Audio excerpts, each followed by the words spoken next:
Okay, here we go. All right, 6 o'clock. Call tonight's meeting of the Canandaigua Town Board to order. We'll begin with the Pledge of Allegiance. I pledge allegiance to the flag of the United States of America and to the republic for which it stands, one nation, under God, indivisible, with liberty and justice for all.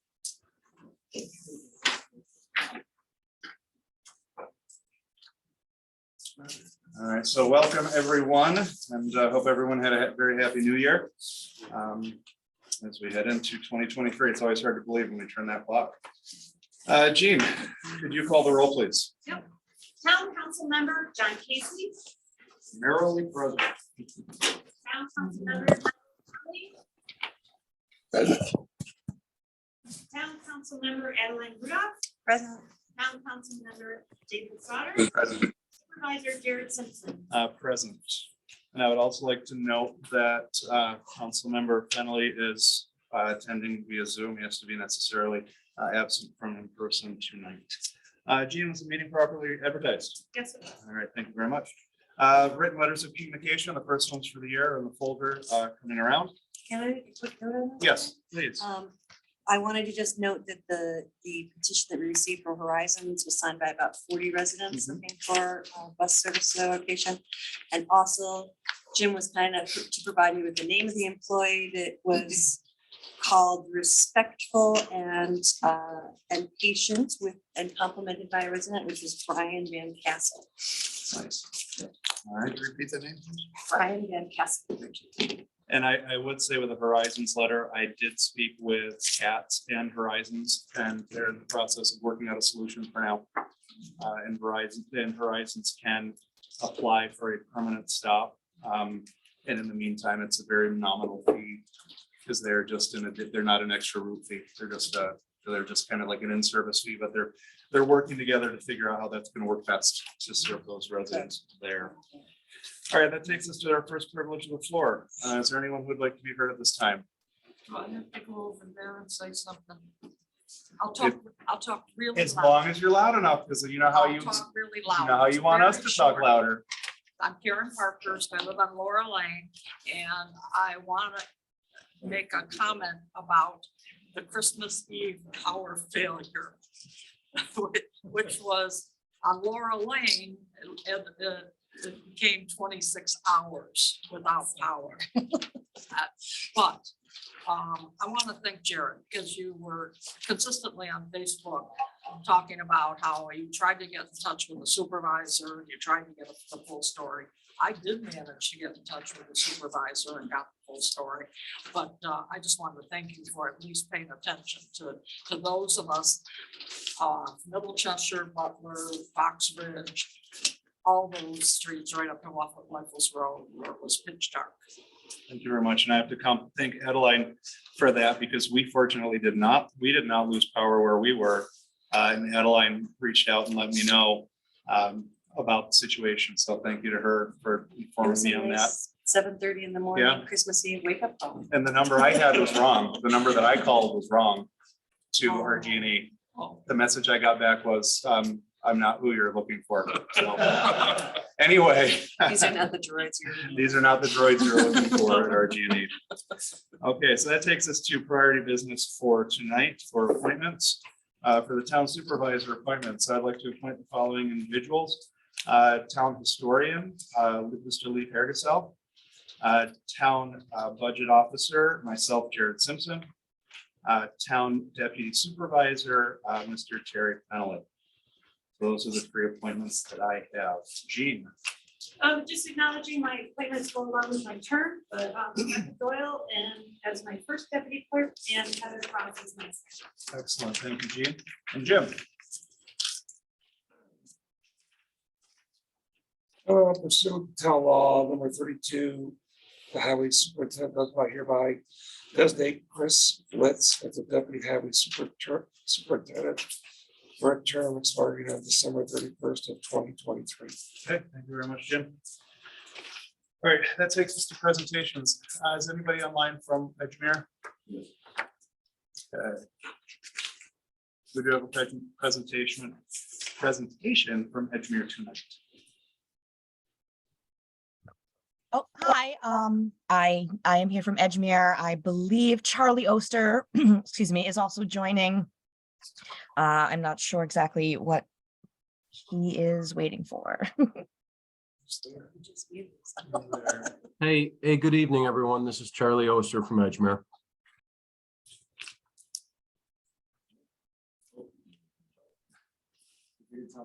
Yeah, if you don't, we'll unmute you, but as soon as you push the button, you mute yourself, and then you can't unmute yourself. So go ahead and remain unmuted Got for it. the duration of the presentation. It'll just be easier for you guys. Sounds good.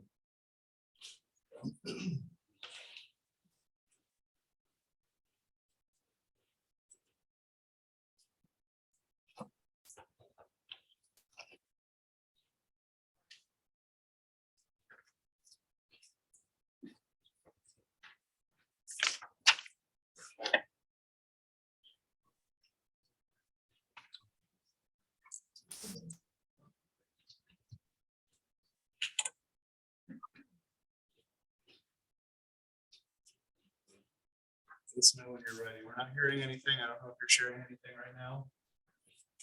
Oh, Sorry, but we don't hear any, we don't have any audio. sorry. Yeah, I couldn't tell if I was up to bat or not. I'll jump right in, and Shawna or Sarah, please feel free to piggyback, but I'm going to keep this pretty brief. So just by way of update on the project in general, we've submitted a funding application to New York State Homes and Community Renewal, HCR, for the project. They would be the lead financier and regulatory agency. We expect awards to be announced sometime this spring. In an effort to make this project more competitive, as you may be aware, projects funded by HCR are very competitive. In general, about 1 in every 5 projects gets funded each application round, so you really need every edge that you can get. So with that in mind, and with the opening of the Restore New York application funding round, which is a different bucket of financing from New York State, it comes through Empire State Development. There was a really good opportunity to bring in non-HCR financing to the project, which makes it substantially more competitive and would get it funded and out of the ground quickest, and really have a strong partnership with the town on this, as they would have to be the applicant. So, where we are right now is in the process of developing a funding application for Restore New York funds. As a reminder, the project is 48 workforce apartments. Total project cost is about $20 million. And the amount of Restore New York funds that we are eligible to request is $3 million. So that would be our request to the state. A prerequisite to making that request is that we receive an endorsement resolution from the town, which is what we're seeking tonight. And also we Edgemere, we cannot be the applicant for these funds. It has to be the municipality that you're located in. So that's part of this request. One, it's support for the application. 2, the town agreeing to sponsor the application, and 3, passing that resolution of support. And just one more thing, and then I'll be quiet. Restore New York funds are also very, very competitive. But Edgemere, we've had experience using them on 2 past projects. They were a great source. They were a great way to show leverage and to fill financing gaps, and something that we think here would be a perfect marriage with the funding from HCR that we've requested. So I think that's it. Sarah, would you add anything? No, I think you did a really good job of covering all the bases. We think this project really aligns with both the town goals and the regional goals, and we think that would give us a very good competitive edge in the application as well. Right, thanks, Sarah. So that's it for us, and we're happy to answer questions or not. Does anybody from the board have any questions at this time? I do. Mr. Casey? So I see the resolution says that the town board hereby supports and will sponsor. So that basically means that there will be no financial contribution from the town, but we will provide administrative support. And I just want to confirm that there is no financial support from the town or its taxpayers. Sure, so that is effectively right, but just so you're crystal clear on it, the funds would be awarded to the town of Canandaigua. They can't go straight to the project. They have to flow through a municipality. So the way that we've seen this work in the past and what we would anticipate to be the case here, if everyone is agreeable to it, is that the town would be the grant recipient, and they would immediately, as soon as the funds come in, convey them to the project.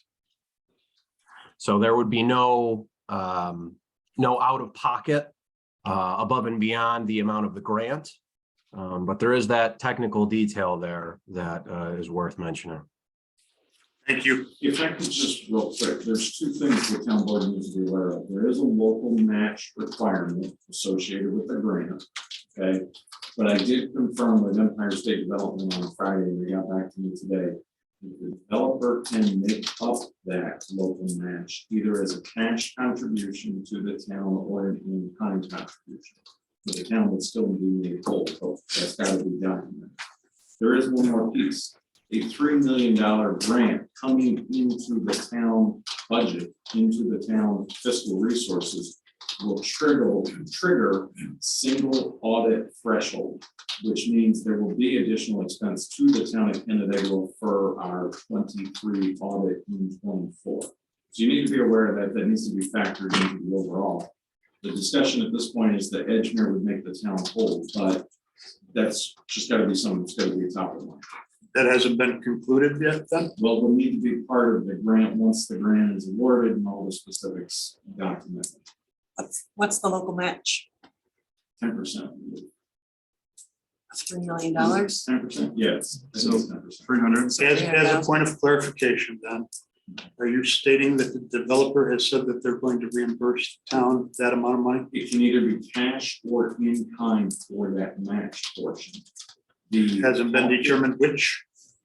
Well, essentially on a $21 million project with a $3 million grant, there's plenty of in kind to make up more than the difference, right? Essentially, so that's not the biggest concern. The bigger concern is the impact to the town's financial budget relative to the audit.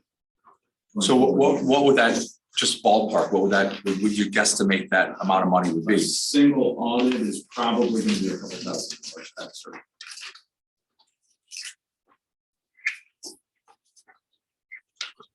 And I don't mean to drive the point home, but the developer has agreed to reimburse us for our expense. So, For the in-kind. Either in kind. So would you, will you be contributing that making up that in kind? So rather than us contributing it, that would be your contribution. Hey, folks, this is Charlie Oster from Edgemere chiming in.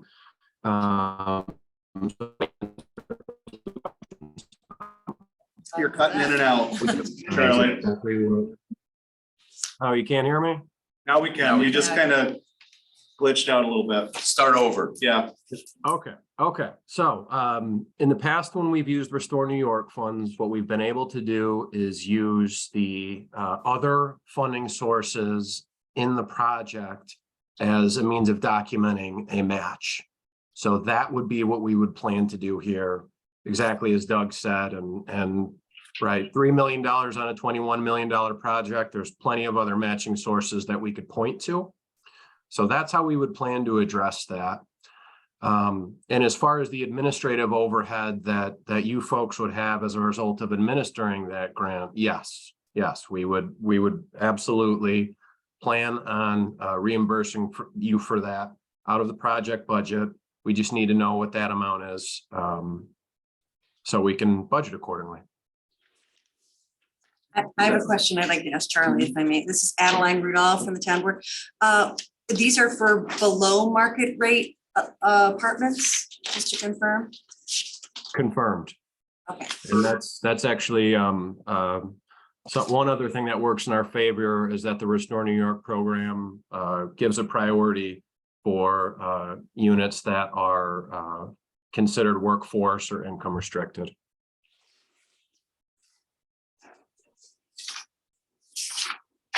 So any other questions from the town board? Thank you. Okay. And we will, during the public hearing, we'll go to public comments if any public has comments to that, because we do have a public hearing on the same project.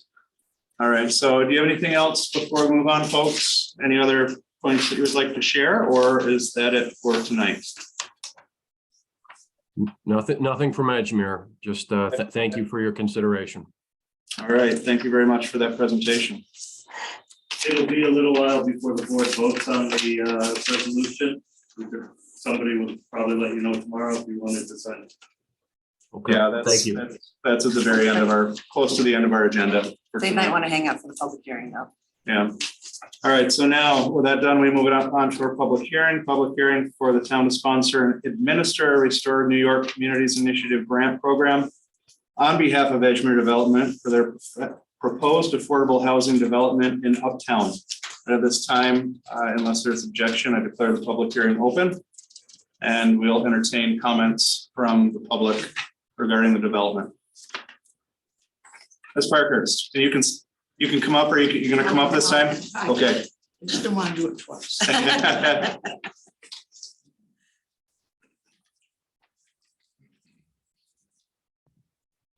So I'm Karen Parkhurst. I live on Laura Lane. I've been a town resident for more than 50 years.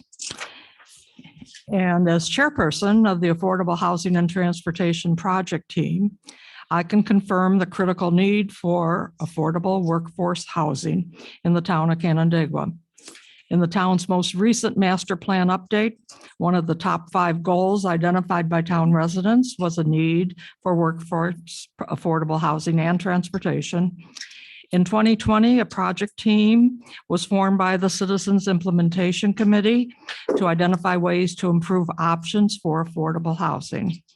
The team is comprised of local leaders, including housing assistance agencies, developers, construction companies, and economic experts in our region. There are now 34 people who in some way or another support this team.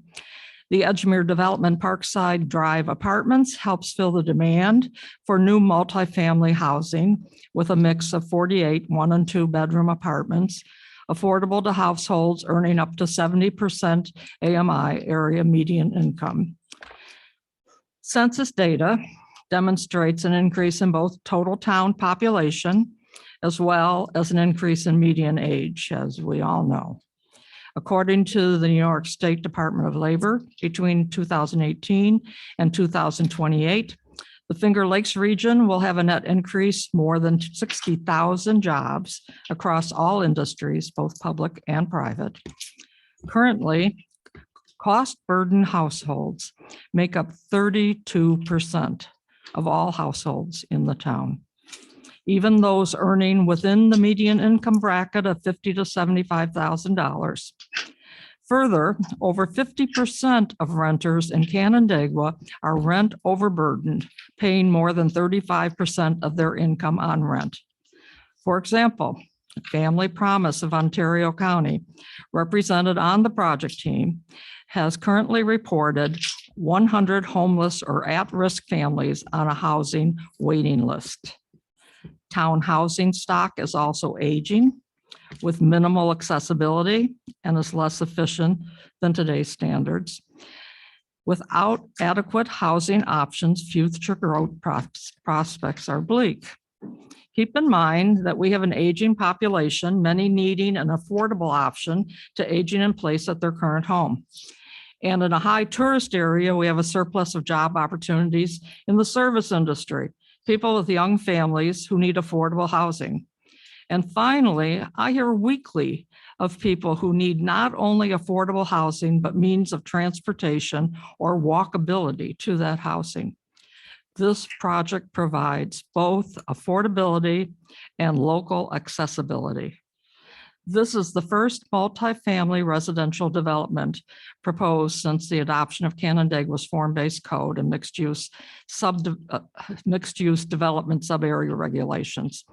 This trailblazing project has support from the Affordable Housing and Transportation Project team and will be an asset to families and employers in the area. Trending town growth and rising cost of market rate housing shows the importance of this development, and it should be a priority project for the Restore New York Communities Initiative. Please support this resolution. I can't tell you how important it is to our town, not just our town, our county. Thank you. Thank you, Karen. Is there anyone else who would like to be heard at this time? All right, one more chance. Anyone else? Anyone online who would like to be heard at this time? Okay. Aside from any objection from the board, I would like to declare the public hearing closed. Okay, so at this time, I declare the public hearing closed. Reports from town officials and department heads. We do not have anything from finance to appoint at this, to mention at this time. I don't know if Terry put anything in. We'll go over, we can come back, Terry, if there's anything that you want to share for that and put in there. They haven't. had a Planning and Public meeting. Works. There hasn't been a meeting since the last town board meeting. So we'll go with no updates. Ordinance. Mr. Casey. Okay, thanks, Terry. Nothing, John? No. Okay, I do not see. Chuck, anything from the planning board, sir? Nothing to add, Mr. Chairman. Okay, thank you. Adeline, ECB? Nothing to add at this time. Okay. Project teams, Karen, do you have anything in addition? We did not have a meeting in December, but we canceled it. But I'm CIC. looking forward to the January meeting, and we will have at least one, maybe two people from Urban Partners presenting on the countywide housing asset and transportation data that they're gathering and how it can be used. And I would encourage everybody, I know they're interviewing many of us, I'd encourage everybody. I'll make sure that we do have those put up throughout town hall and throughout the community. I've tried as many areas as I could. Simple QR code, you scan it and there's a survey that you fill out. It's pretty easy to do. So I'd encourage everyone to take part in that. All right, so next privilege of the floor. Is there anyone who would like to be heard at this time? Okay, seeing no hands, we will continue to our resolutions and motions.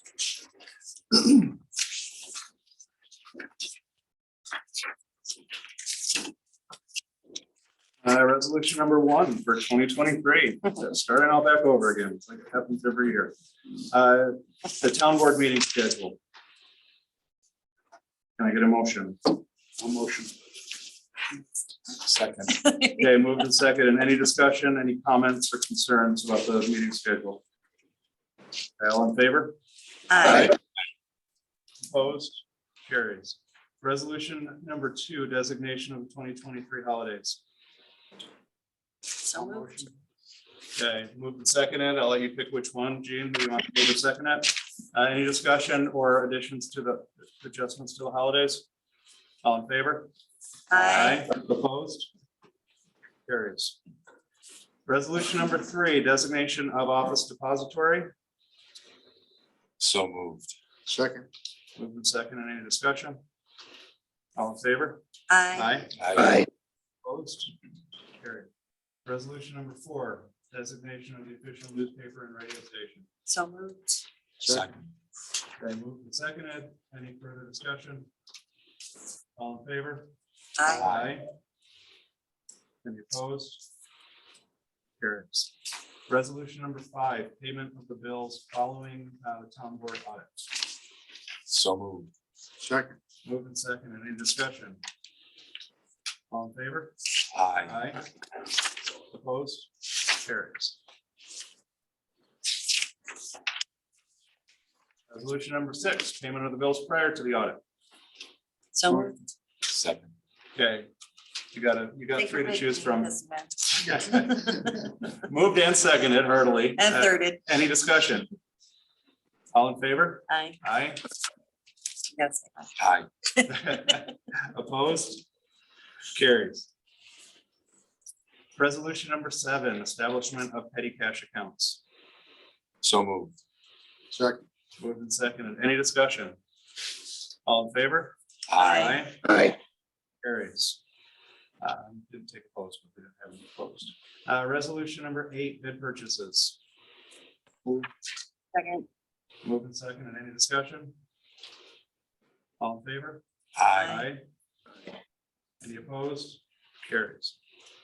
Resolution number 9, Mercy Flight Emergency Service Provider payment. Motion. Second. Moved and seconded. Any discussion?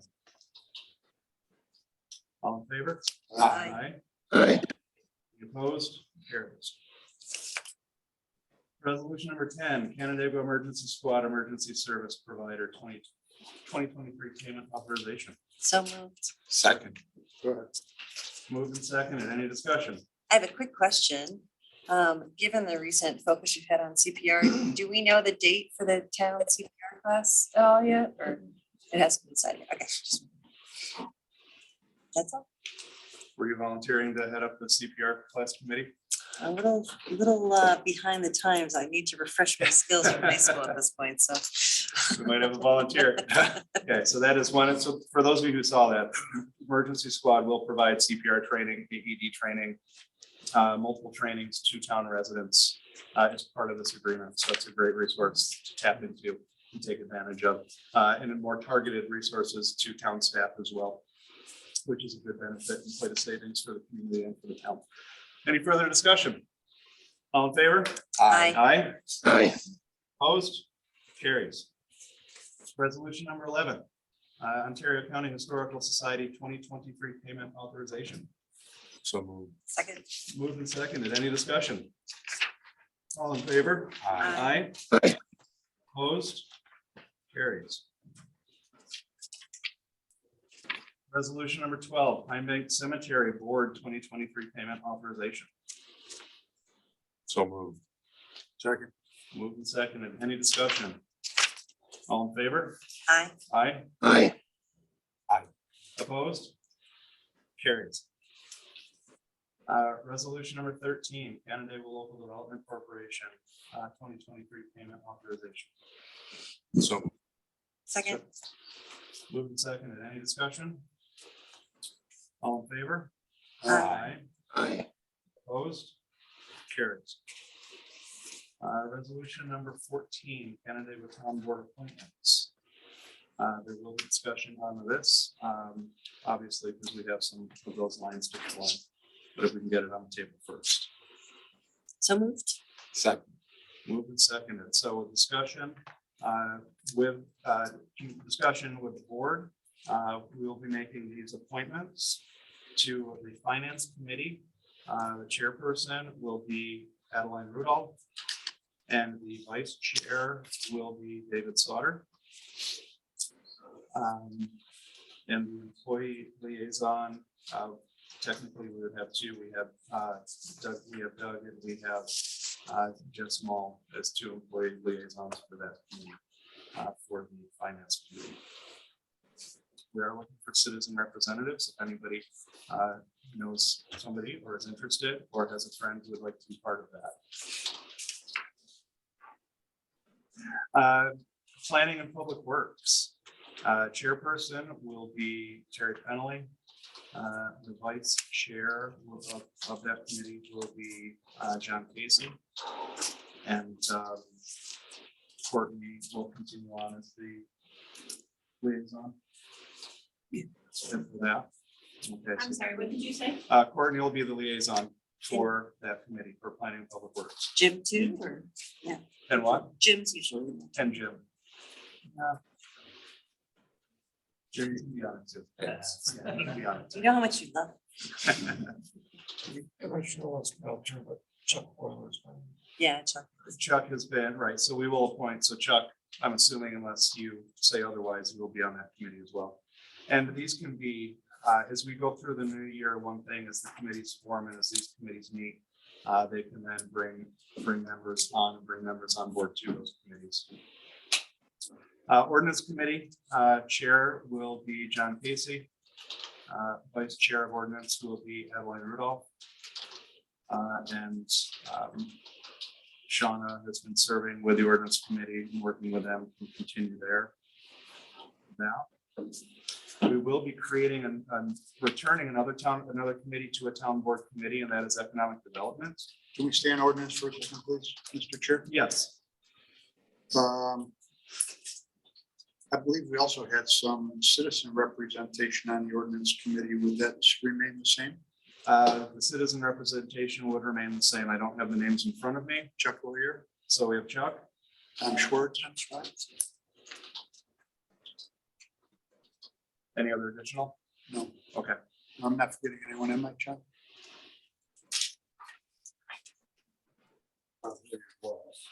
Bob no longer. Yeah. it's not- Jim's good. Do we have an open vote? No, that's. Okay. All right. Thank you. Are we you. declaring any particular number of open spots for citizen representation on any of these or? We typically haven't had an issue of getting. Yeah, I ahead just of didn't know if ourselves we with wanted that. to- No. We don't have a set number of those on there. Okay. We'll be creating the Economic Development Committee as part of, as a town board committee. Their responsibility is coordinating with the LDC, strategic planning and development, and focus on the uptown area for now. The committee, the chair will be Dave Sauter. Vice chair will be myself. Which one are we talking about? Economic Development, Hang on this one. that is an add-on. Up to here.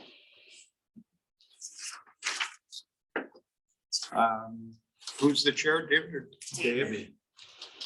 And hoping with that, with Sarah working as the employer representative on the Economic Development Committee. And that one, as it has not been constituted, is one that will take a little while longer to get off the board on that. Okay. And then I assume because we can have Doug on Economic Development as well. Let's make sure we give Doug lots more meetings. Yeah, put those on there. The thought on that one is that because we do have the LDC and we do have Uptown, that will be more of a quarterly. That's the thought process as we go down the road with that. Okay, any other comments or additions? Yeah, we didn't talk about citizens implementation. That's okay, you are correct. So, And real quick, before we get to that, do we want to invite people onto the Economic Development Committee as citizen representatives? we will, that will be part of that. So we'll be inviting citizen representatives to all of these committees. Okay. And putting that out there. Off the top of my head, I don't know if there's an appointment process for that. Well, we'll interview, we'll invite, and we'll have to appoint, and the board will have to appoint anyone who's on those committees. It'll be a process. Okay, number 2, pursuant to town law 64, candidate with town board hereby Time creates. out. Oh, go ahead.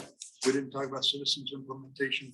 That's where I'm going on to right now, Oh, I apologize. which is in the next section. That's all right. My apologies. So go ahead. No, after you. So, He's just reading it. so as we go forward with this, some discussion on chair, citizen representation, employee liaisons, and the scope and role of these committees. So I will open the table to any discussion about those at this time.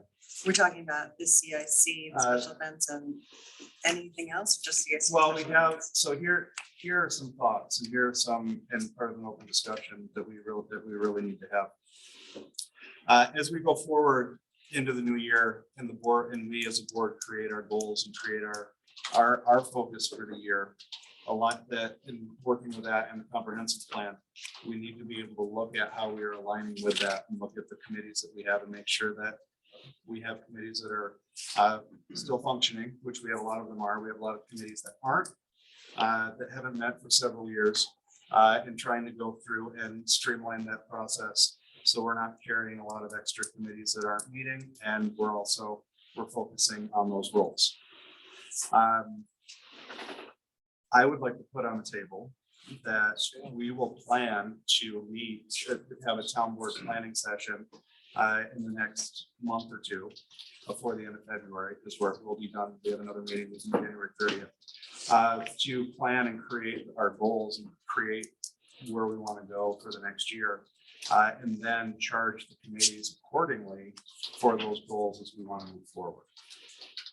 Are you saying develop those committees on an as-needed basis at that point? That's what I would propose, because there are a lot. For example, we have Citizens Implementation Committee. We have a project team that's meeting all the time. We have many committees. We have a tree team that's meeting. We have many committees that are still meeting. We have many committees that are in need of a little refresh. Membership that's been retiring, stepping away, waning. So if we have a clean reset, then we recreate those as needed. I just wanted to have a discussion on that and what people's thoughts are. To summarize, if I may. As of effective this meeting, if we so approve, we will have a finance committee, planning and public works committee, an ordinance committee, and an economic development committee. As the town board. Those are the town board committees. Yes. We would also have the agricultural advisory committee, the cemetery committee, and the parks and rec committee. Not, are those town boards? Those are town law. Mr. Attorney. Those for me today. Parks and Rec, Advisory. cemetery, agricultural advisory, and parks and rec.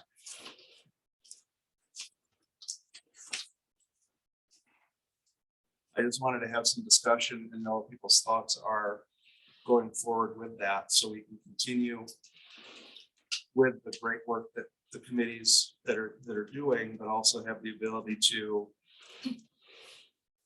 clean up some of the spots where we need to make sure that we have that fresh start, is what I'm getting at. So what I would like to see, we have this section every month in our reports of committees, boards and commissions, and we've talked about this a little bit. I would like to see a more structured format for those committees to be reporting maybe either once a year, twice a year to the town board on a schedule. You know, this committee comes in on February and August, and this committee comes in March and September, whatever it may be that we can figure out. Just so, because that's a more clear way of our communication to be open to any of these committees that makes sense to continue going forward with.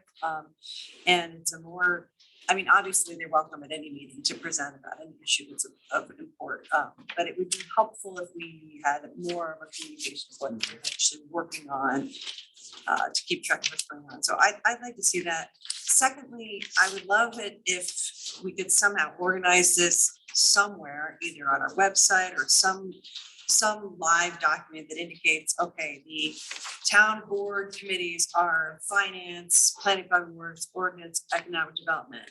The committees that are in our town law are agriculture, cemetery, parks, and then the committees that are reappointed every year are CIC, special events, tree, history, affordable housing. So, And a lot of those, right, I would like to say that a little differently, if I may. But I think we're saying the same thing. Right now, we will have 4 board advisory committees. We'll summarize finance, planning, public works, ordinance, and economic development. In addition to that, we will have those that are required of us, such as planning and zoning board. and And environmental conservation board. In addition to those, we are going to be having the Parks and Recreation Committee, Agricultural Committee, and Cemetery Committee. And the rest would be to be determined after our strategic planning session. Am I summarizing that accurately?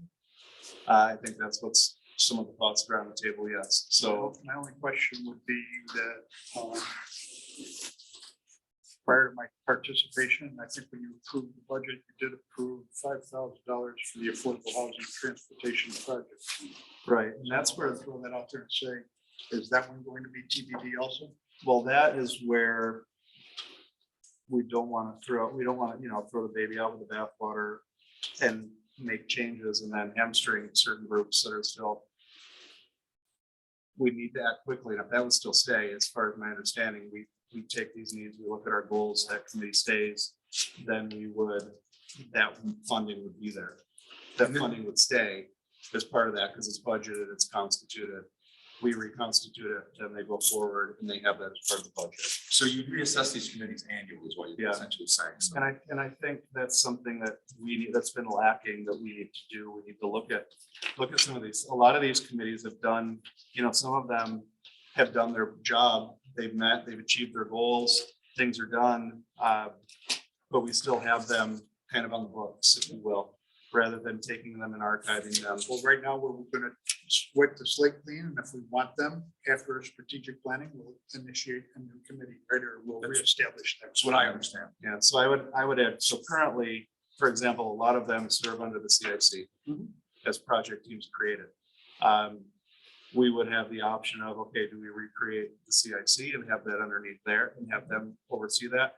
Or do we now, since the CIC works through the implementation of the comp plan, and that is now kind of in our dogma, it's kind of indoctrinated and we have it. Now, do we have just our project, these other teams that are created in these committees to go through throughout the year that report directly to us? I just also want to make sure it's really important to me that we're not alienating Exactly. anybody from these existing teams. Exactly. I mean, both Dave and I came to this from the Parks Committee, so Mm-hmm. apparently if you want to be a town board member, get on Parks Committee. But Or the but- zoning board. the zoning board. But these committees bring in really important people from I our know. community that learn about our town and share their knowledge back as well. Mhm. I just want to make sure that we're not isolating or sending the wrong message to the people that And that's are on right. these committees. And I want to make exactly, and to echo that point, it's not, the plan is not to, you know, as we, you know, kind of going through and everybody putting their thoughts on the table. It's not to isolate, it's to take the things, those that we're still using and functioning. And really, we would allow more focus on them because we're not kind of figuring out in some of these others, maybe still managing parts of them or parts not, but really focusing and streamlining. So then those that are functioning can then function more productively because they have more support. They have more of our support. They have more of the staff support. I think that's an important part of it. I just, if we're eliminating them until that meeting, then that Right. means gotta consume. Yes. So, Can I just interject? I think your solution to not alienate it and not knowing which ones to eliminate. The committees, for the most part, currently exist and would require specific action to unexist them. At least from what I can tell off the top of my head, anyone's created after your organizational meeting, all the appointments to those committees last 1 year, according to your rules of procedure at the time. So you'd have to But change those But appointments. like with our town board committees, as of 12/31/22, those were kind of dissolved. Ordinance committee was dissolved, everything was dissolved. Ordinance met today but couldn't vote, if I understand correctly. I wasn't able to attend, but you could discuss, That's correct. but you were not constituted to be able to vote. That is true. So And some of the, but walk me through this, Chris. Some of these committees that are still kind of functioning, they're not voting, decision-making. They are teams, project teams. If something comes up, if an issue comes up, the meeting with the urban partners, this is not preventing those things from happening I agree. because they're not voting and it's not a decision-making body. Does that make sense? I think that's But accurate. we do They're need advi- they're to, advisory. yeah, that's why I said we also need to very clearly then, especially if you're removing that, identify which ones are not part of this. For example, zoning board, planning board, BCBs. Right. Well, I think I just summarized that. And I don't mind doing that again. if- if Yeah, it'd be no, helpful. it's fine. I just want to make that abundantly clear that that's not what we're doing, so. It would be any that are currently not required by state law or town law. Let me summarize again, Mr. Chair, if I may. Mhm. We have a finance committee, planning and public works committee, ordinance committee, economic development committee as Of the town board. of the town board. Committees. Additionally, we have the planning board, zoning board of appeals, environmental conservation board. Additionally to that, we have a parks and recreation committee, an agricultural committee, and a cemetery committee as of this discussion. Your town committees by law. The balance of any future committees or determinations of any future committees will be post our strategic planning meeting. If that needs a motion, I'll make that motion. We still have one more part of that. Okay. We still have the appointments in part number 3 of this. But any other, any And further? affordable housing, Mr. Chair, I think you said That's not. we believe we're gonna have it because we got the money, but we're gonna Yes, make that final determination Yes. at our strategic plan. yeah, correct, Which I support. correct. Okay. All right. Any other questions on point number 2? No. Okay. Point number 3, the following individuals to the boards and committees as identified below. I'm not going to read through all of those, but those are these are the boards and committees that we have created. As you can see, there are several vacancies in some of those at this point and at this time. All right, and then number 4. Any questions or comments on number 3 before I move on to 4? Number 4, the following are appointed to 1-year terms expiring December 31st, 2023. As planning board chairperson, Mr. Euler. Hopefully, bless you. Hopefully you're okay with that and that's not a surprise, Chuck. ZBA, Mr. Saylor, Dr. Saylor, yeah, Mr. Saylor. ECB facilitator, Ms. Rudolph. In that, the plan is to replace that, to replace Adeline with a somebody who's not a board member, to be the chair of the ECB. Parks and Rec Committee, Mr. McNeil. Agricultural Advisory Committee, Mr. Carlo. And Town Registrar of Vital Statistics, Ms. Christmas.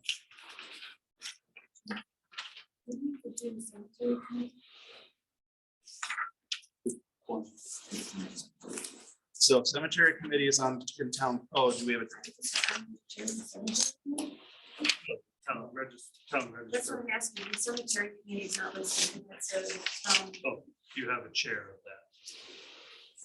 Yes, I did. I noted It's that. somewhere else. So I noted that with Parks and Recreation, Agriculture and some. Karen's the chair of the cemetery committee. Isn't there a reso somewhere in here about that? I can swear we Yeah. have. I think there's a reso coming up. Okay. Okay. We good? All right, did that answer your question, Gene? I can't hear you through the glass. There we go. thank Okay. you. I'm like, there's a Okay. reso somewhere. And again, before, any other discussion on number 4? So with this, again, as part of this, going forward, the point is not to points to clean up, clarify, and move forward and take what we have and what's working and strengthen it and allow our resources to focus on those groups. So we're really focusing and targeted and strategically working towards what we're doing, what our plans are, because we have a lot of committees that are doing a great job, and we want to keep that. And this is the cleanest way to go forward. Then it'll become an annual appointment for that 1 year. The committees will serve for a year, and then we will reevaluate. Do we have the ability to schedule our meeting now? Is that a possibility? I just don't want to. We can put it on the table right now, if that's something you'd like, if you want to put that on the table as well, if it's still. I mean, I think it's got some urgency to it. Yeah. So. I don't know if it's- Doug, is that something we can schedule now? We can schedule it right now if we want it, so we don't put it behind, so then we all know where And it it's is. and then announced here. It's not hanging out there, so then you guys know when, what the time frame is for that, so everybody's aware. Do we want a Monday or some other day? But Monday would be better, well, as far as getting access to the room and not conflicting with others, I mean, Mondays are our best dates.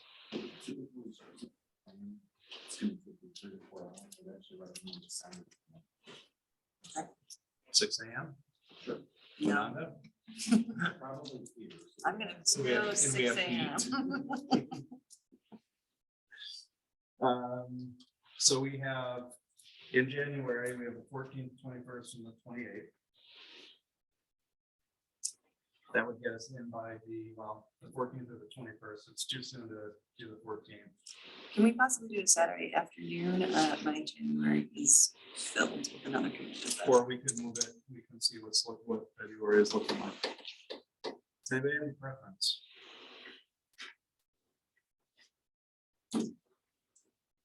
And if you need a Saturday morning, I could do February 4th in the morning. If you can do a Saturday afternoon, I've got more availability, 28th in the afternoon.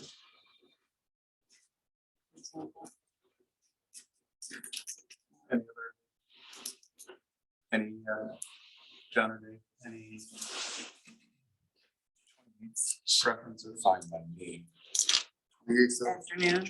Terry, do you wanna, you can put that in, you can type that in if you want, Want to type response, feel free, or or What's it? the afternoon of the 28th for a planning meeting? 28th of January. Yes. What day of the week is that? Saturday. Pardon? Saturday. Boy, I can't answer that right now. Okay, We're supposed to, yeah, I may be busy. tied up. Okay, well,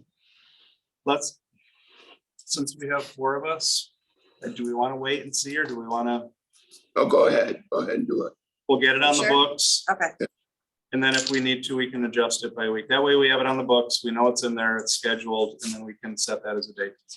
how about 1 p.m.? 1 p.m., okay, so the 28th at 1, you have that, Gene? Yep. Okay, I also have a question regarding your town board committees. you just said that. Okay, go ahead. Dates and times of when the meetings are gonna take place, are they going to change from what they are now, or are you gonna leave them as is? Because I need to get a press release out. Correct, so That's my finance. Chair, so Adeline, keep it consistent or change it? I don't have a problem with the current time unless it's currently the Thursday, 10:45 before this meeting. Does that work for either of both of you? What is this for? Finance. Finance, 10:45 on a okay, keep Thursday. that consistent. That's fine with me. Do you see any need to change public works, Jim? I wonder if there's a holiday. Okay, so public works will stay, Jim. Okay, And then ordinance, John? Same. Okay, and then economic development, when we constitute the committee, we're gonna be a few months out. So I'm imagining Q2, we would start meeting, so you don't really need, don't put anything in there for right now, or just put to be determined. And then when we get dates set for that, then we can reach out and we can press release those. Okay, yes, thank you. all right, you bet. Thanks for clarifying that. Is that all you need for those? You all set? Okay, Strategic planning on the 28th strategic planning, 1 p.m. on the 28th. to be determined as to location. Well, we do it here. Here? Yeah, we would do it right downstairs here, plenty of room, What time? 1 p.m. Till 5? Till we're done. Until- Question. Till we get hungry, probably. I'll tentatively put 5. That's happy hour, right? I can neither confirm nor deny the existence of that.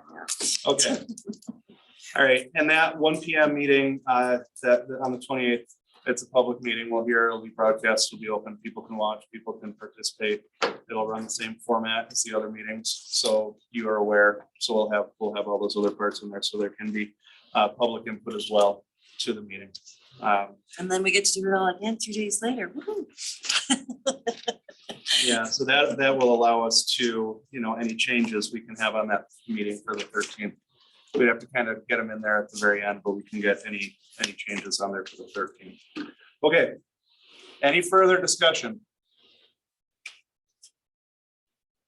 Okay, all in favor of the committees, the town board appointments and resolution number 14 as discussed. Signify by saying aye. Aye. Aye. Aye. Any opposed? Carries. That broke our record for discussion, so good job everyone on that. All right, 15, assignment of certain responsibilities to the town manager. So moved. Second. Moving seconded. Any discussion? All in favor? Aye. Aye. Opposed? Carries.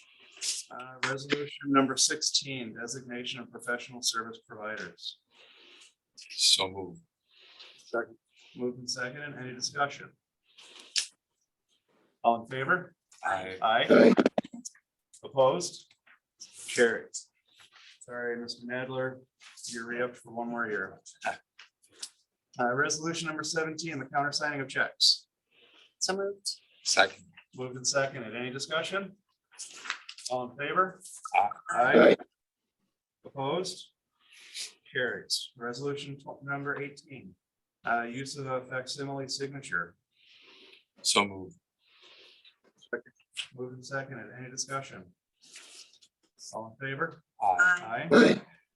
Opposed? Carries. Okay, resolution 19, adoption and acknowledgement of certain town policies and procedures. And I will entertain a motion with this, and I'm sure there will be some discussion on this as well.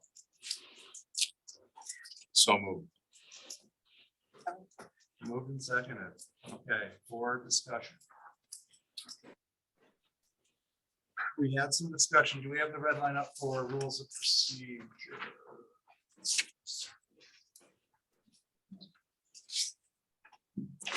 Yes or no? Okay, so there were some changes that were proposed for rules of procedure.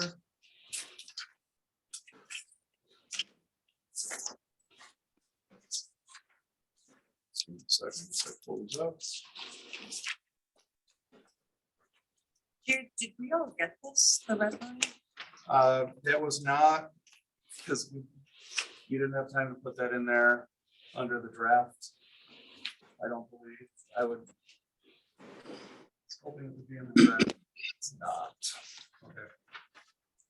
So not everybody, so I will just have to go through with some of these changes. Is it possible to put that screen there also?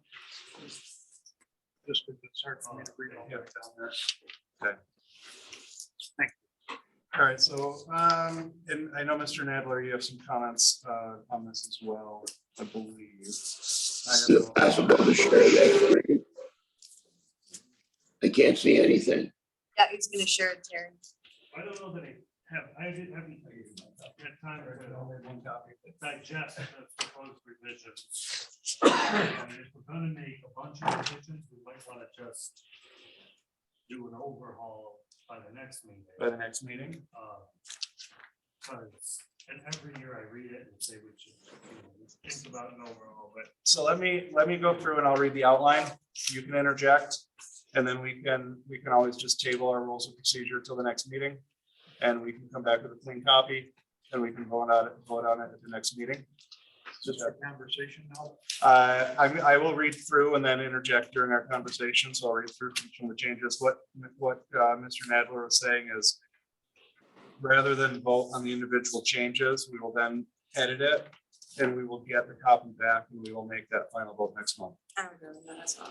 So, we can do that at our meeting on the 30th. We can do it, so we'll have time to do that. So,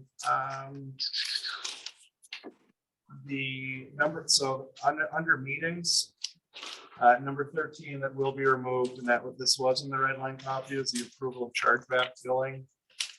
Because that was part of it, but that is not something, so number 13 will be removed from that. 13 under.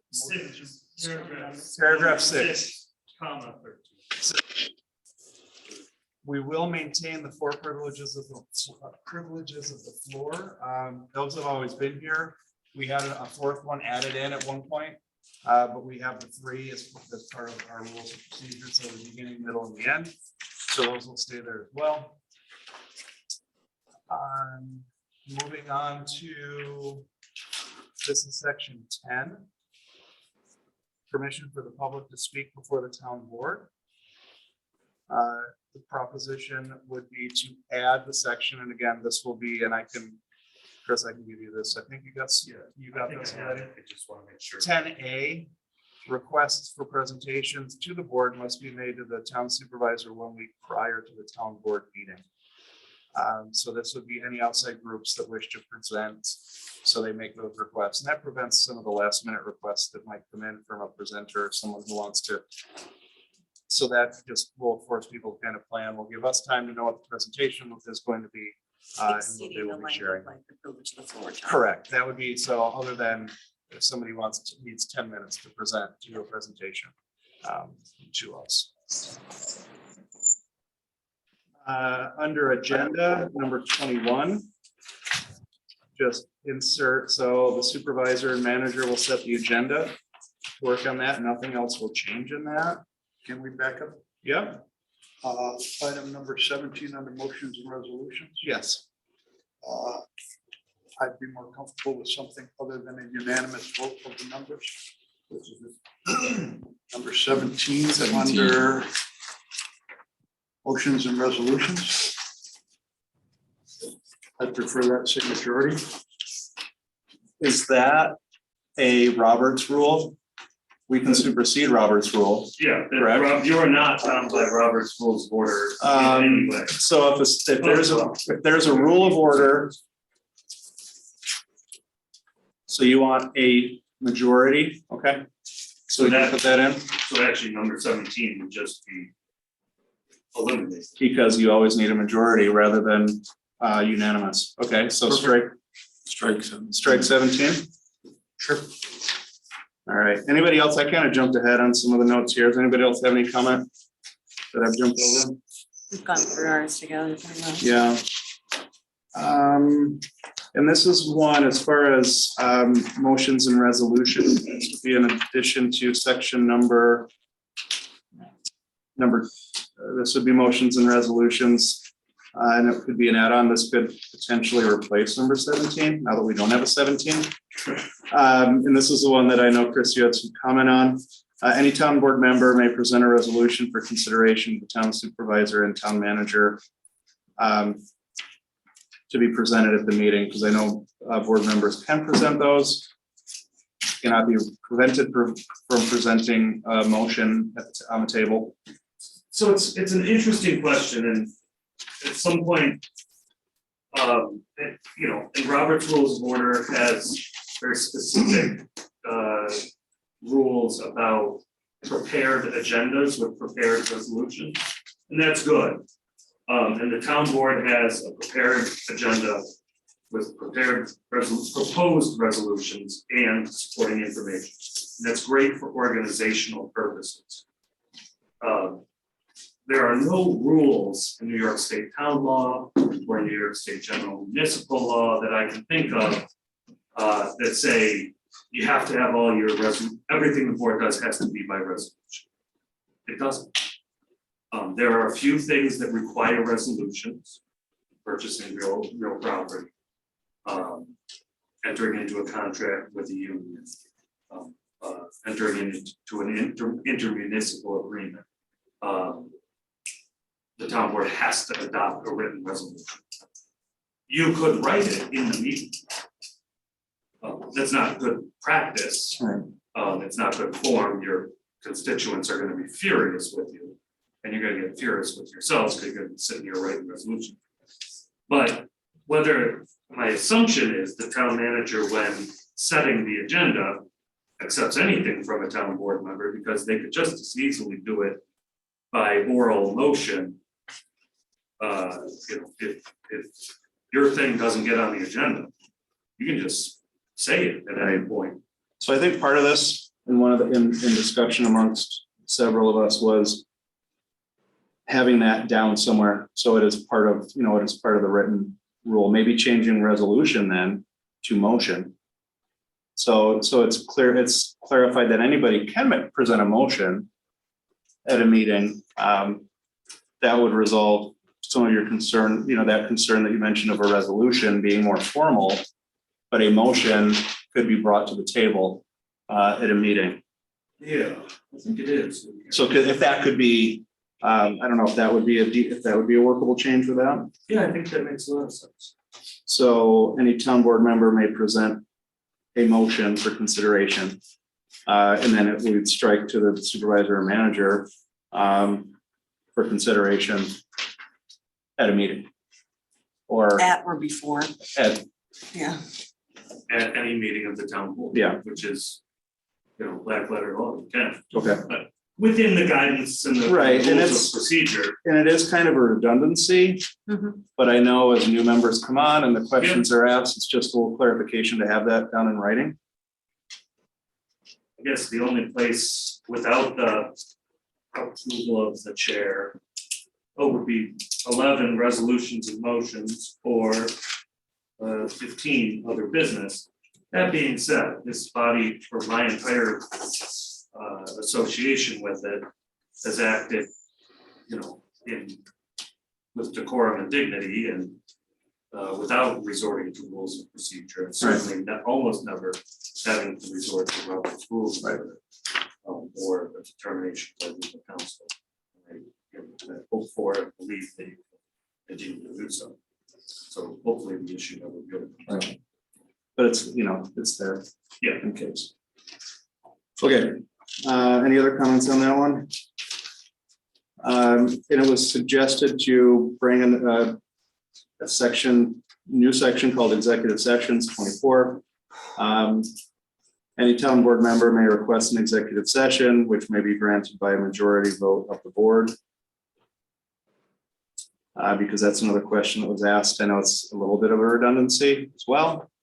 Yeah, but that's fine. You wanted to spell it out. And if you can add in there too, in your, wordsmithing, that it would be being sure to clearly state the reasons why. Yes. Those reasons why, because we need to be very good and I agree with careful that, of very, strictly stating those reasons why, what those are. yes, agreed. Okay. And then one more section, attendance. So this would be point number 25. When a board member must be necessarily absent, they should inform the chair and town clerk as soon as possible, just as a matter of respect for Jean, so she knows the attendance, the chair of the meeting, whoever might be chairing the meeting, so they know, because if something were to happen and you don't have a quorum, it makes it very difficult.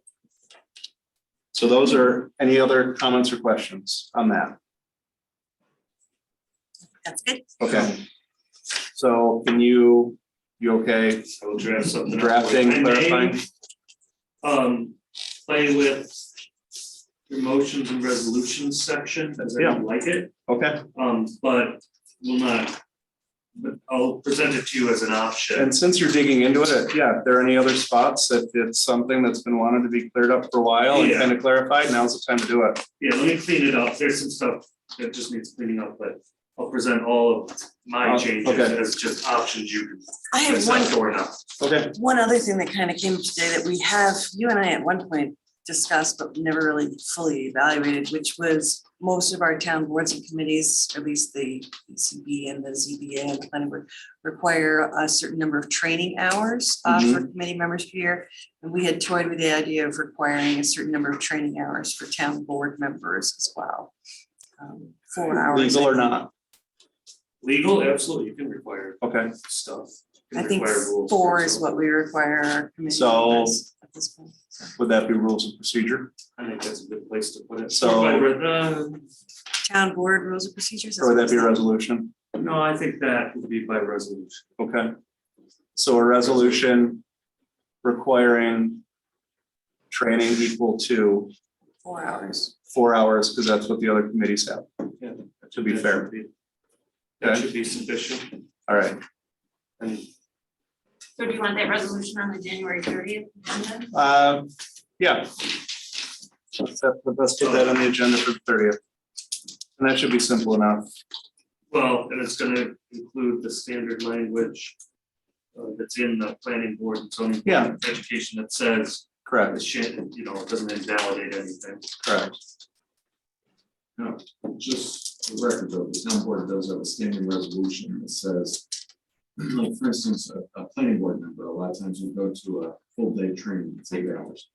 The town board has a standing resolution that says they can't carry over the 4 hours from one day, it's 4 hours. Every year. Yeah. And I think that's fair. Which is, it is fair, but it is also not in, my understanding is that is not in keeping with the state regulation, which is it can State carry. restriction is less restrictive, right? Yeah, I'm, The state says you can. we might actually want to adjust that to be, if they do 8 hours in 1 year, it counts as 4 and 2. I mean, that's what the state is. It doesn't really matter to me, but it's odd that we're different than the state on that, so. Any thoughts? I would rather see it carry over. You'd like to see it? Can we be more restrictive than the state? We I guess are can right be now. more, right? So we're It's not gotta in be, compliance, we in can't be this less. You got a really good planning board. You've had a really good planning board for many years. Right, And you got a really good zoning board. And your members train the heck out of themselves. They find trainings that the town staff doesn't even know. They say, I wanna go to this, I wanna go to this. They go to these all-day trainings. You're not hurting for planning and zoning board members. I don't see it hurting to require more training than less. As a state law, there's a lot of municipalities that can't get anyone to sign up, much less also require them to get 4 hours of training every year. I'm just talking about, so right now, it's my understanding the state law says if you're required to do 4 hours of training a year, you can do 8 years of training, 8 hours of training in year 1, and it counts for both. That's what it is in the state, and we currently have it where you do 4 hours every year, period. So it would allow someone to take an all-day training once for their term as opposed to, having to take 2 of them twice, so. Former planning board chairman Schwartz, have you ever gone to an all-day training? Absolutely. How many a year? Don't know, whatever interested us. Yeah. The people who are going to all. so they'll be, Oh, I know. right, trainings are going to at least one, is my thought. I don't just have a said- strong I opinion, just but saw that and was like, why aren't we in the same line as the state, it's You saying can the same absolutely do thing, that. so. If you want to be effective in your job, whether it's your job or planning or zoning, you'll You need go to train. Yeah. more than prescribed. Yeah, so why don't you put that together, Yes, and then we can discuss on the 30th. Okay, anything else? And then the participation policy, the only change on that would be number 3, remote attendance. Members participating remotely must notify the chair and town clerk as soon as possible for the meeting. It just puts it in line with meeting, and whether you're meeting and missing a meeting in person or attending remotely, that you notify the chair and the clerk, so both are notified. Okay, did we want to bring up in this part, because it's town of Canandaigua expenditures and funding, the open space reserve fund policy is also on here. yeah, any of Do we those, wanna talk yeah, about so that? those are all part of that. Do we want to talk about that level at this point, or you want to save that for later somewhere? That was brought up in our administrative report, Okay, say that one more time. $1,000. There is, Want to do that later? I made note because we have a resolution for Okay, that we'll do later that on. later. No problem. Resolution 23. We have 23, which is the fee schedule. Yep, okay, we'll do it then. Okay. Any other And there will be others that will be changed over the next little bit as far as rules of policies and procedures. But any others for this point in time? Okay, so we've had discussion, all in favor? Resolution 18, all in favor? Oh, What are we voting for? sorry, correct. As, Rules and procedures are going to be processed, worked on, and presented to us at our next meeting, correct? so, Table. right, so we'll take, you are correct. Thank you for checking me on that. Just check, are any of these necessary to be Yes. renewed right now? Yes. Which ones? Any of the ones involving procurement, investment. Well, did those expire last year? No. This one doesn't expire. So Okay, so pull out the I ones. we're brought an voting on. idea then for consideration. To my point, which was number 17. We could open this again for discussion come January's meeting. So we could approve this one pending receipt of the one in later January and then review that one and approve that one to override this one at that point. We could, or we could It just said approve, that, could we just approve it through January 31st? As is, you could. and then start the new one February 1st. I'm hesitant to do that, Adeline, without having read it for that purpose, but in response to your question, John, Rule 17 would apply next week. And you need a unanimous vote of the members present and voting Couldn't we modify that to majority? right now. Right now, we could. So all we need to do is have a majority vote for the So- next meeting and open up back up for conversation. So we have a motion on the table to take number point 17 of town board rules and procedures. Rules of procedure. So there is a motion on the table to strike rule number 17. So, Why do you want to strike it and switch it to majority? Because as an example, if one person didn't want to bring up rules and regulations again, he could someone could stonewall that whole process. I know. One vote. Could we just pull out the rules and procedures and the remote participation policy and vote on all the others? Because it sounds like that's all we're really talking about are those two. What's cleaner, doing the whole thing through the end of the month or pulling out some? Pulling out. Okay. And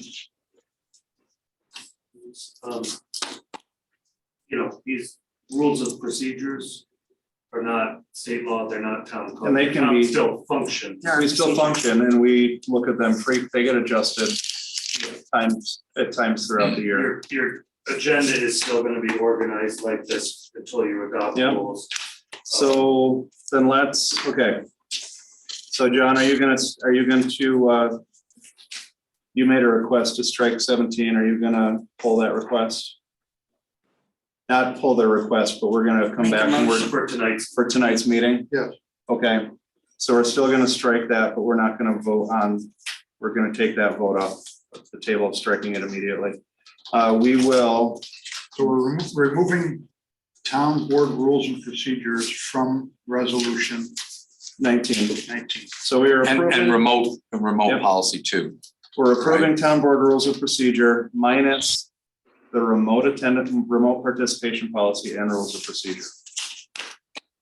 The two things that say town board. So are you okay with that? Yeah, so just to be clear, for the record, somebody's about to make a motion to approve Yeah. 2023-19 with the removal Of those of two. Town of Canandaigua Town Board Rules of Procedure and Town of Canandaigua Town Board Remote Participation Policy. I'll make that motion. I'll second it. Okay, moved and seconded. Could ask further discussion? All in favor? Aye. Hey, Poor Opposed? Terry. Poor Terry's gonna hate This us is right because now. Terry's not here. Terry's This gonna is hate why this is that. Yeah. Terry Okay. would have put a stop. Resolution carries. Jim hasn't hit me yet, so Wait for John to give the nod. John, he's thinking about it. He thinks in charge of his force. Okay, number 20, temporary assignment of justices in the 7th Judicial District. So moved. Second. Moved and seconded. Any discussion? All in favor? Aye. Opposed? Carries. Resolution 21, handicap parking permit issuing agent. So moved. Second. Moved and seconded. Any discussion? All in favor? Aye. Opposed? Carries. Resolution 22, appointment of town court clerk. So, Motion. second. Moved and seconded. Any discussion? All in favor? Aye. Aye. Carries. Resolution number 23, adoption of the 2023 fee schedule. And I'm assuming this will be approved with comments. Yes. So can I get a motion? So moved. Second. So moved and second, and we are open to comment. I have a couple notes on the fee schedule. We'll get to the other thing we're talking about in a moment, but there's a couple little corrections I already talked to Jean about. Under water department, where you see those red line things showing up.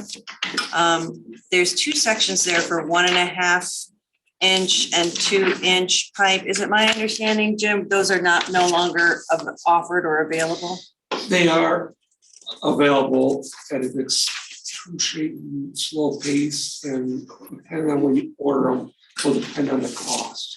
Okay, so we don't currently have anything indicated as what their cost would be. So maybe we can make those also say contact the water superintendent?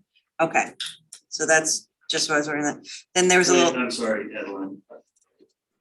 Just, can you tell me where that's gonna say? under water department, Yes. in the fee schedule, there's something that says 3/4 inch, 1 inch, 1.5 inch, 2 inch, 2 inch, and then greater than 2 inch.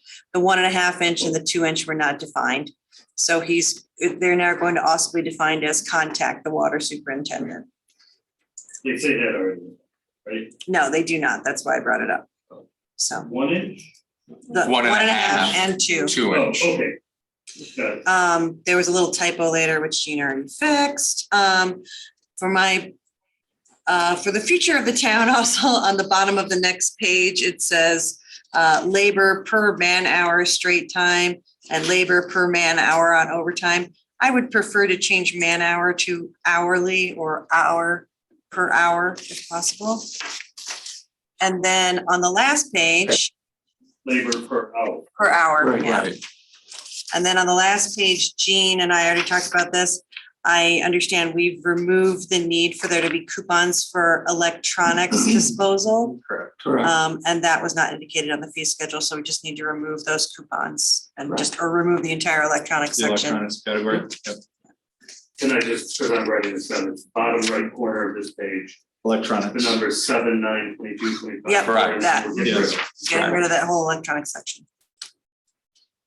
I just noticed something else. Okay. The last one, the transfer station permit placard in 2 years.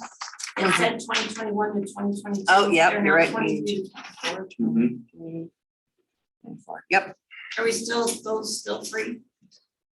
Yeah. Yep. 2021 permits valid through, They're it needs to be 23 22, 23 to 24 instead of 21, No. 22. Yeah, a lot more. Okay, any other comments on the fee schedule? As it sits on that attachment? I know we had a few, there was just one other one. Dave, I know there was one that you had mentioned. Do you want to bring that one up? Yes, we were talking about the Parks and Rec fee. Couple pages earlier, that's page Yeah. 5 of 11, it says on the bottom. If you can read. really Yes, well. page, right, Page 37 right. on the online version. Right, page 5, under release of stop work order there, it was 100, then the Parks and Recreation fee. What page you on? I'm sorry. Back here. That's part of this. This is in our agenda. There you go. That's what we were talking about earlier. So currently it's $1,000 per building. I personally would like to see it maybe amended to $1,500. We're kind of below Victor and Town of Farmington. We do have some plans for some pretty significant upgrades at Onona Park this year as well. So to put in perspective from information that Doug had shared with us, Victor's at 2. And 2,000. Farmington, 2,000 per, so Does that? You gotta for watch. all subdivision, yeah. I assume now 2 means 2,000, that every, yeah. So Victor is at 2,000. Farmington is looking at increasing theirs to 1,700 to 1,800, and this is for their subdivisions. Dave's discussion and Dave's thought was taking that to 1,500.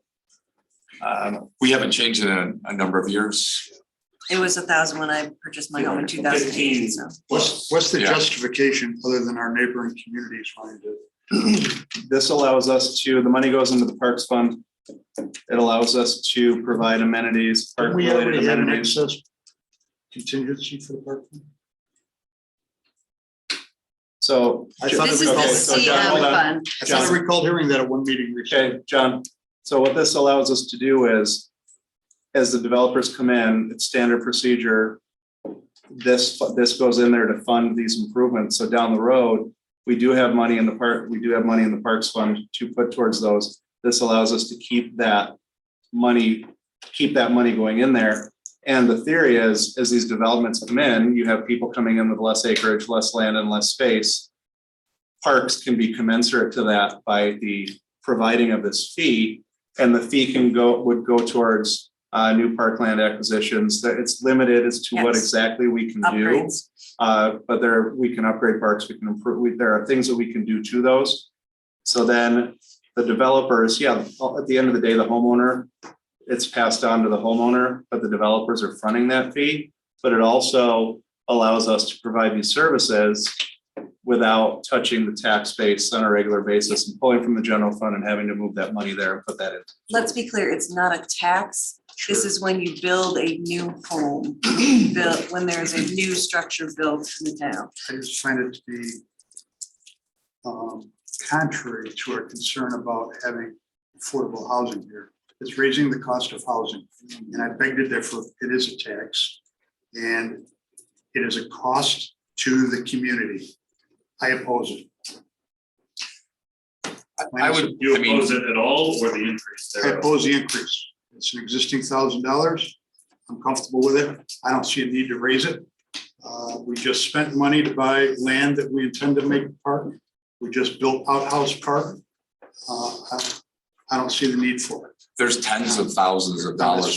That's one opinion. Right. And I also heard recently that we had an additional money in the Parks Fund that we were going to use to potentially purchase property on County Road 16. So I don't see the need for it, and I oppose raising our taxpayers, taxes on our taxpayers. I leave it at $1,000. That's my recommendation. I'm one of 5. Okay, thank you. Any further discussion? Sure, if I could clarify, so comment between $1,000 per building, it's $1,000 per unit. So for instance, if developer built 24 unit townhomes, that would be. Yeah, based on that. $24,000. It'd be 24. Right, so one other thing to keep in mind, if you're going to change that, you may also want to change the form-based code park and rec fee, which is also $70,000 per dwelling unit for the thing. There's also one under multifamily. And also. Yeah, the very bottom line, there's one. There's 4 different spots. Yeah, So we do that, I think, all park and recreation fees. And form-based code, because that's not. yeah, park and because rec it's, fee. yeah, it's different. I will point out, just so everybody knows, the planning, so the town board sets a rate for the park and recreation fee. But New York State town law says that the planning board actually assesses the fee based after making certain findings that this will increase the town's population, it'll increase demand on park and recreation facilities. So they could remove it in the case of an affordable housing project? Not or adjusted? No, not really, based on the findings and, I don't know, well, I haven't given that much thought, but possible. But if Either, it's in the form-based code, the planning board doesn't have the authority to waive it. oh, So if you set the fee for $1,500 per unit, for instance, that project that we looked at tonight will be assessed $1,500 per unit because the form-based code fee is separate. but I also did want to just clarify that the planning board regularly, based on the intent of town law, assesses these for any new build, not just developers. If somebody's building a new house, they get assessed park and recreation. That's, Can we invite Chuck to this discussion? I don't know if he's interested in being invited, but he is here. oh, yeah. I'm here, guys. Wish to make any comments at all? No, I know we've diligently looked at the applying the assessment in every case where it's warranted. I don't remember many cases where it was waived. We do our research in determining if a developer is considering adding additional park and rec facilities, infrastructure, that he sometimes requests if that could be credited toward the assessment, which we consider. And I think maybe in one or two cases, we may have allowed for that additional facilities as being a compensation for the assessment. But in most cases, we apply the assessment as required and provide justification. So I don't want to get into deciding what the amount of the fee is going to be, but as far as applying the fee, that's what the planning board does. Thank you. I think their condition when they say that actually says, you know, imposition or assessment of payment of a park and rec fee or in an amount set by the town board in their fee schedule. So that's what their land is supposed to be. May I invite another person to speak on the topic if they're interested? Is that all right? You're on, Karen, you're on both Parks Committee and the Affordable Housing Team. Did you have any comment you wanted to make? Well, first of all, I think it's wrong to base our fees on what other towns do. And secondly, our town supervisor is really adamant in providing owner-occupied affordable housing. And how are you going to continue to accomplish that goal if you keep raising the fees that go along with home building? And it appears to me that the Parks, Recreate Parks Fund is fully funded. You can always use more, but it doesn't seem to, there doesn't seem to be any shortage of parks funds, and it's there when we need it, which has been very apparent recently. You know, I just think to arbitrarily raise it based on what Vision does and what Farmington does, and I'm heavily involved in the Victor Farmington community, and I'm not real happy with everything that they do, frankly. So I just don't think that that should be the element that makes this decision.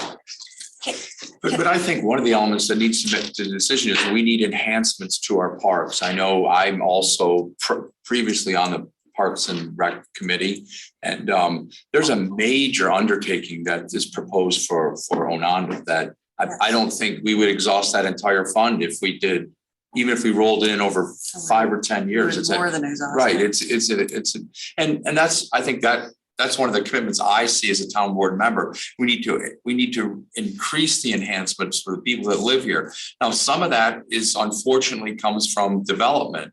And if it's development, is it a backbreaker to pay $500 more for a housing unit for the enhancements that we could potentially give to the parks and the citizens of the town? I would disagree. I would say that that's something we really need to look at. And I don't base it on Victor or Farmington. I use that as an example that we're way below the market on that, and we haven't raised it in 15 years. Yeah. So maybe we should have been keeping up with it all along, but we didn't. So I think it's just a time that we should be contemplating that to give the enhancements to the town residents. What about asking the Parks Committee for a recommendation on it? What do you think about that? Well, So we're not getting. I it want to from- be, I want to be careful about not getting too far in the weeds with, because we're going to have multiple thoughts and discussions with that. I think ultimately it comes down to us in this decision. I think, you know, the discussion about comparing ourselves to others, I would disagree. I think we do that all the time. We're always comparing our tax rate to others. We're always comparing our cost of living to others. We're always comparing our property values to others, our salaries to others. We're comparing everything to everybody else in the surrounding area to make sure that we're competitive. So that I would respectfully disagree on that part. I also agreeing with Dave, we have, if a $500 burden over a 30-year mortgage is going to price someone out of a single family home, then there are other bigger issues. And anybody who's done any sort of construction lately realizes you can go to any home improvement store and buy a bucket of bolts and walk out $500 poorer without even blinking an eye. So it's not a huge drop and it's not a huge amount. I don't like the idea of having to raise taxes to increase this. I do see it as a cost that we are adding. And the developers are probably going to pass that on, but at the end of the day, I don't think they're gonna, if they're charging $395,000 for a house and our Parks and Rec fee goes up to $1,500, they're not gonna be charging $395,500. I mean, in the grand scheme of things, I don't know if the price is gonna be the price, and if it gets bid up, it's gonna get bid up. They are gonna put the cost back in, but this $500, there's gonna be more than enough other costs going back in to more than compensate for what that amount. Would like to say that if you can hear me, Yep. I think John summarized my comments very well. I look at this as a tax that's not in need of increasing. I really am opposed to doing this. I'm kind of running out of words here though, guys. So That's okay. about all today. Thank you, Thanks, Terry. Thanks, Terry. So I think everybody's been heard. Is there anyone else who would like to be heard again on the discussion as far as the board members? Mr. Nadler? In this instance, I would recommend that Dave, you make a motion to amend the fee schedule separate in both. Is there a motion and a second on 2023? Yeah. Yes, yes. And a motion to amend the fee schedule attached to 2023. To increase the A second motion. Park and Rec fee. You lost me. He's saying there need to be two different motions so that it's clear if we're voting for the fee schedule as a whole or if we're voting for the Parks and Rec fee increase. So And right what now, that you're rec just fee gonna vote increase on would the be. Park and Rec fee increase. Okay. All right, I got you now. So a motion to increase the Parks and Rec fee to $1,500. Across all the parameters where it is, the major subdivision, parks, form-based code, and then First four, the commercial, there's multi-family, there's single family.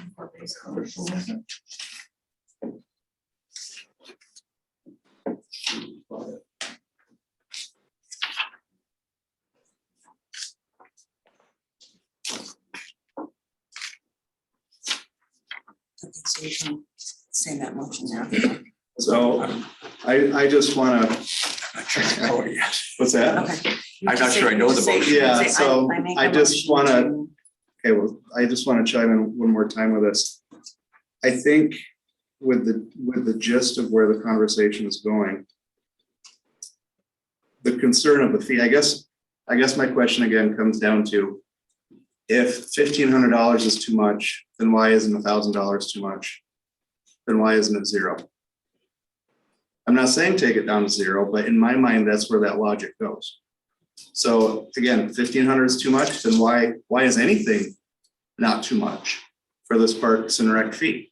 Because if we were gonna go down that road, then, I mean, then we have parks, we have these other things that we then are having taxpayer funding. We are raising taxes to provide these things. So then the counter argument to that, Mr. Chair, is are we short on budget money for that particular line item? Within the next We will the next 18 months, when most of these things are gonna be put into play, yes. If we're gonna implement, Then show me that. if we're gonna implement the improvements at Ononda, if we're gonna implement cabins at Ononda, if we're gonna, Then show me that to justify an increase, and I'll be happy to because we change my can opinion spend. on it. But just to randomly come to this meeting and say we want to raise that cost without any justification, I can't support that. So we did create a capital project last year to help with additional parks funding because there have been a number of projects for parks and to that extent, connecting infrastructure for the parks, such as, when we need electrical infrastructure to go over to Motion Junction or potentially even sidewalks that we've been unable to fund that have really come up because of additional development in our town. Adeline, you're not convincing me that we don't need improvements to our parklands. I don't disagree with that at all. I just had a conversation with the town manager, the fact that we don't have sidewalks at Blue Heron Park. It's totally inaccessible for a wheelchair. So I'm not arguing that for one moment.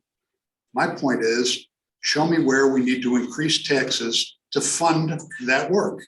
If you can show me that, I'll change my opinion. I've been told there's adequate money in the Parks and Rec fund. I've been told we were going to use that money to go and purchase a piece of property. So if I'm getting two different stories here, either we don't have enough money or we do have enough money. And if we don't have enough money, show me that and I'll be happy to change my opinion on this. MRB did a pretty elaborate presentation to both the town board and to the Parks and Rec Committee. And if that were rolled in, even over the course of a number of years, we would exhaust that money. We don't have enough money to do the enhancements that we're talking about, just at Ononda, forget everything else. I'm sorry, I didn't see that presentation. Yeah. Because I think a road would be, I'm just 250. Road, infrastructure, septic systems, Parking lot's about 300,000 parking lots, quite a bit. This fund that we're involved talking about with the has project. about 300,000. And that's just phase one of it, just to get to the beginning of the Ononda I think upland. there's phase of phases. Right. So it's several phases, depending on if the funding is there or not. So just to get up and improve the road and make it more accessible to get up to the uplands and improve that area up there, you could easily come pretty close to exhausting what we have with electric, with road, with I those don't know improvements, what's right? And it's there. right, and it's a hard. There's about 300 in there. I believe, so. And the cabins are not Yep. cheap. If we want to make it more attractive, improving those would go a long way to enhance the use of the area, make it a four-season room, a four-season parking destination. Terry? Yeah. It's not just new people moving into town that need to use that road to get to those new cabins. It's people that currently live in the town. The whole theory behind this, excuse me, originally increasing development puts increased pressure on our parks. So we come up with a fee to help offset that. Once these people move into town, they're no different than the rest of us. We all support the parks. You could make the same argument about roads, town roads, increasing development. Hey, you build a house, we need $1,000 for the roads, then I'll pay equal after that. Well, in my mind, it's increasing the tax. That is sure, a builder's gonna still build, sure they will. However, in my opinion, I tend to agree with John. It's a tax. And is it a really necessary tax? We all use the parks. We all should pay for the parks. That's it. And to your point, Terry, why not make the park self-sufficient? If we're gonna go and raise fees, maybe the fee ought to be on the cabin rental rate or the park entry rate or other things such as that, rather than put the burden on the cost of future development here in the town of Canandaigua. I I mean, don't- I think one of the things that makes Canandaigua the chosen place is the fact that we're trying to keep housing affordable. And we have more people moving to this community than probably any other neighboring community.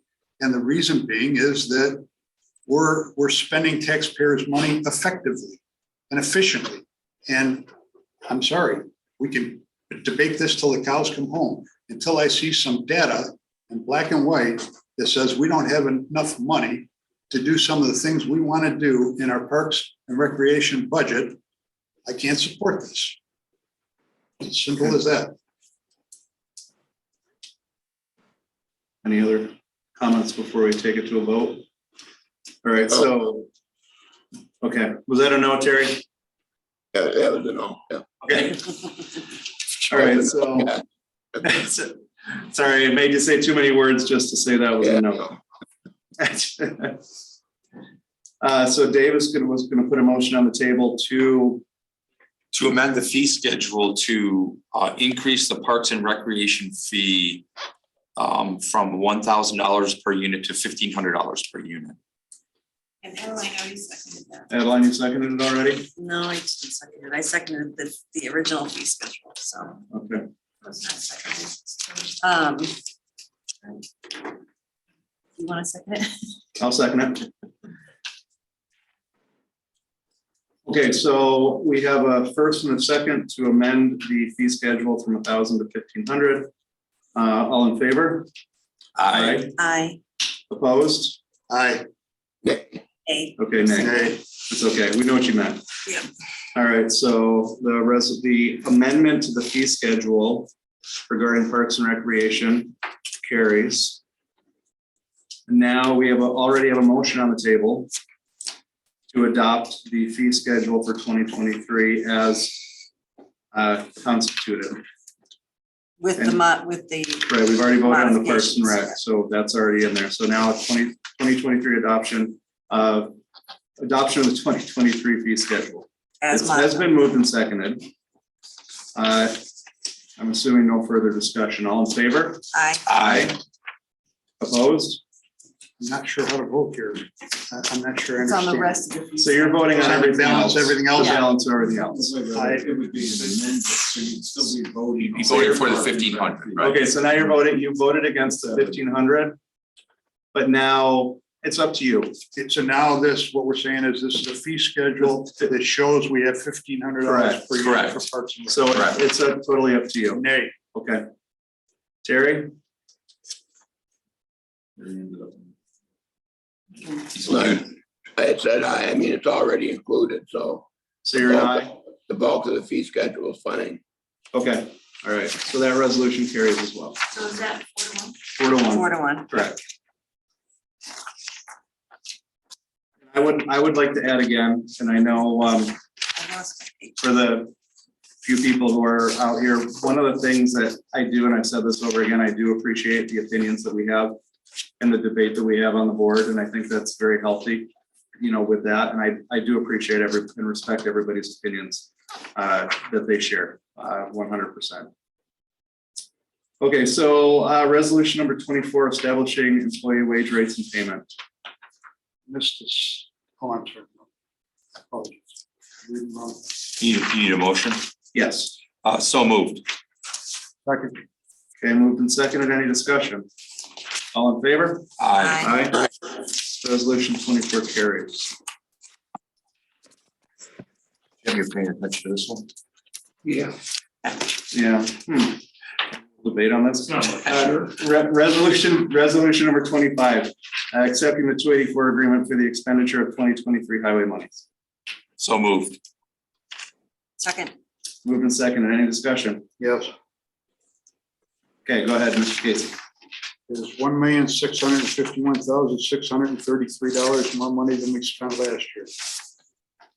Actually, 495,000 comes from the state. It's really spending 1.1 million of the towns. There's $1.1 million more than we spent last year. Of Yes. taxpayer money. Yeah. How much money? 100.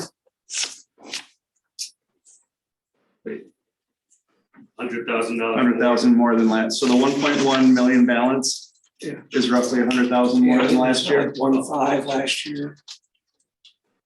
1.5, actually, we raised it, we took some money out of a couple lines. It should be about 3 billion, John, if you want the truth, every year. Yeah. Say that again, It Jim, should be please. 3 million a year. For the COVID years, we reduced intentionally, not knowing what the economy would do for the taxes and sales tax, okay? So we actually put off work with the town, not knowing what the future will hold. So we need to get back to where, not only for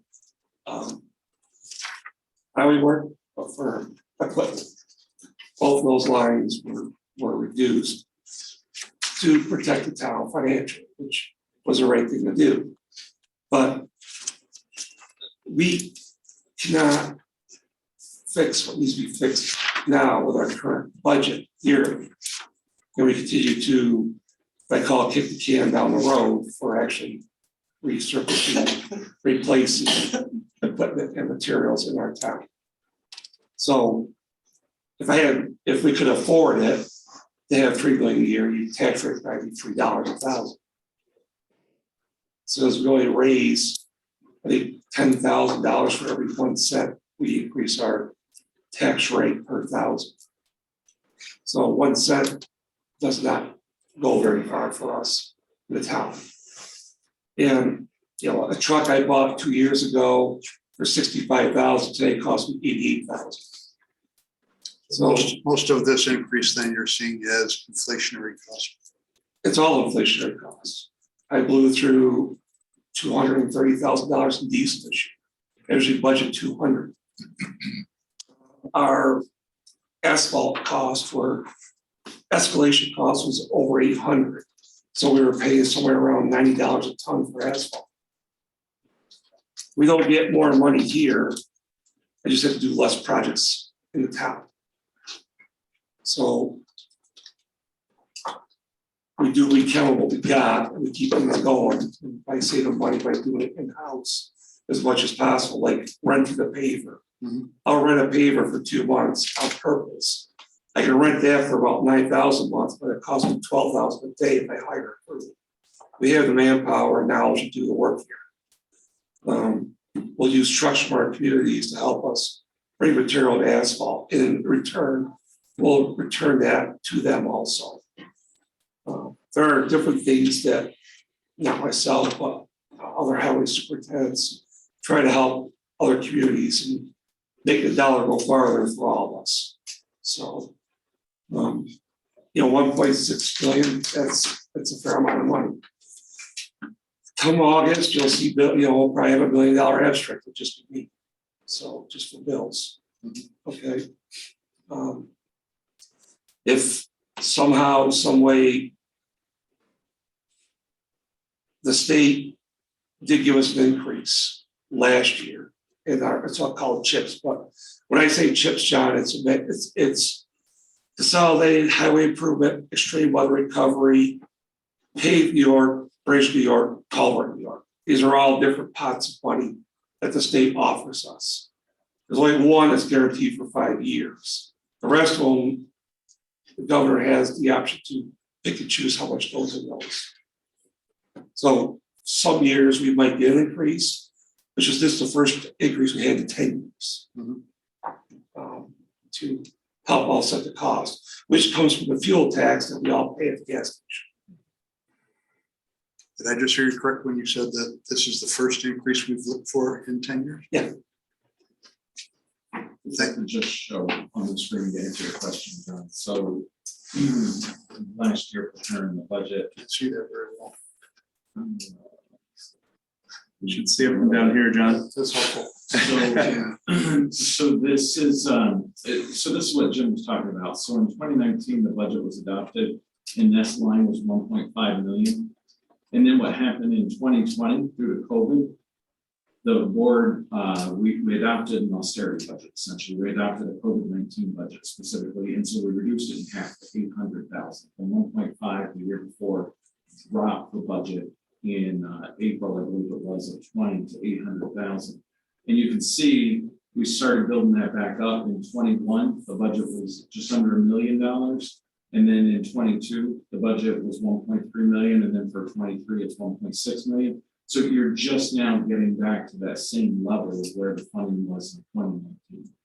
Thank you. And thank you, Jim. Yeah, John, anytime you want to stop in, I'll check your ear off about stuff. Thank you. Oh, yeah, how much it costs to do so. Ah, So does that help? Is that, yes, are you good? Okay, any other questions? Or comment? All right, so we've been moved and seconded. It's on the table for resolution number 25. All in favor? Aye. Aye. Any opposed? Carries. Resolution 26, designation of Association of Town Annual Meeting Delegate. I'm not moving. Can't go to New York City. Nobody Oh, wants. Terry moved it. I'll make Terry make a moved it. motion. Terry moved it, John seconded it. We'll take John's as a second. Any discussion other than Adeline? All in favor? Aye. Aye. Carries. Thank you. Have fun. Resolution 27, public hearing to sponsor and administer the Restore New York Communities Initiative. Yeah, Municipal. you using up all my words tonight. Municipal grant program application. I could not get that out. I will not say that again.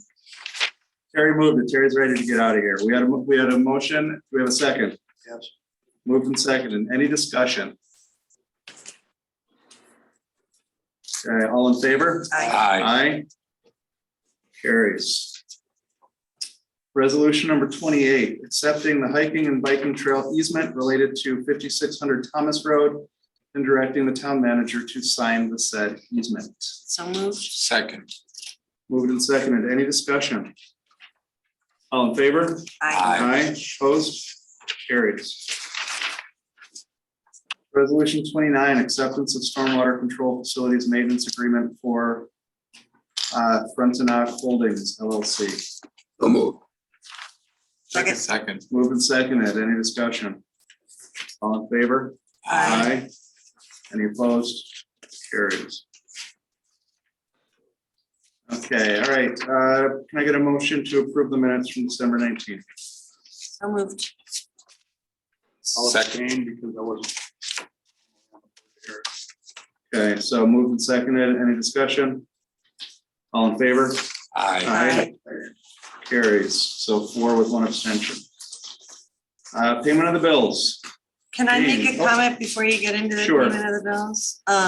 So one of the bills in here, I think I brought it up to most of you on the board.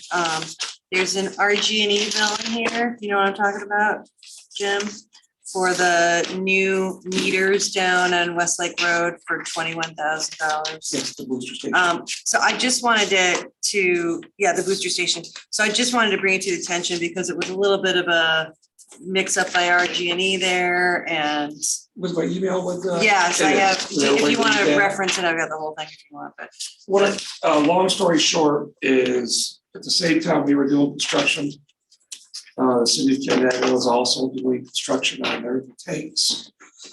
Somehow when they install a new meter at the city's location, somehow took our meter out of the system that feeds our booster station.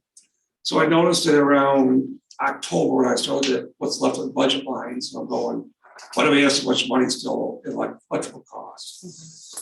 Took me 4 or 5 weeks to figure out the problem, but what happened is they stopped reading in March. So we went from the March date of kilowatt hours to December, is when I think they read it, and gave us a bill for 22,000, I think was what it was. 21. Yeah, that's what happened there, so now we're getting the right bill.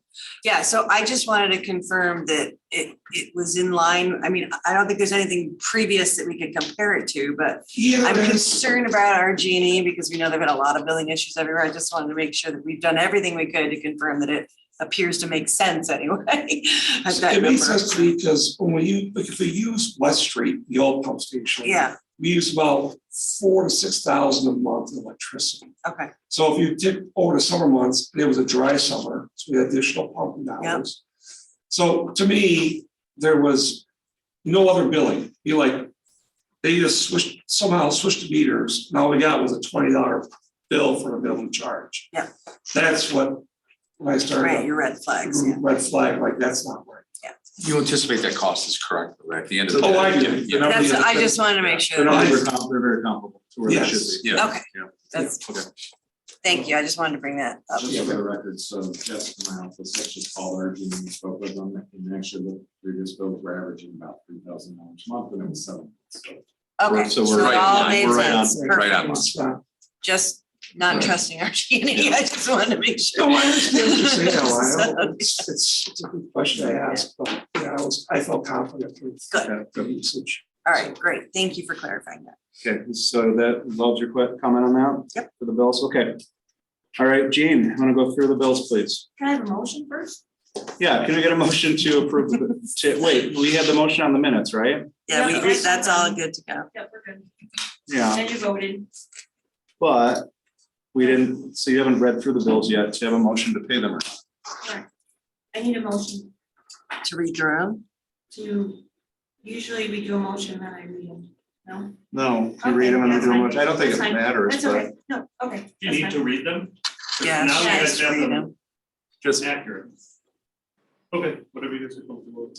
You want me It's the to same, read it's the them? same number, it Yeah. was the same number, I just had a We question check. about one. that Yeah, was if you could included. go through and read them. Sure.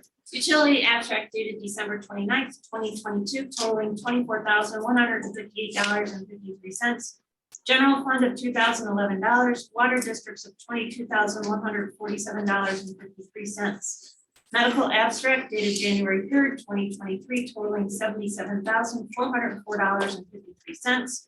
General fund of $35,960.20. Highway fund of $34,673.22, and water districts of $6,771.11.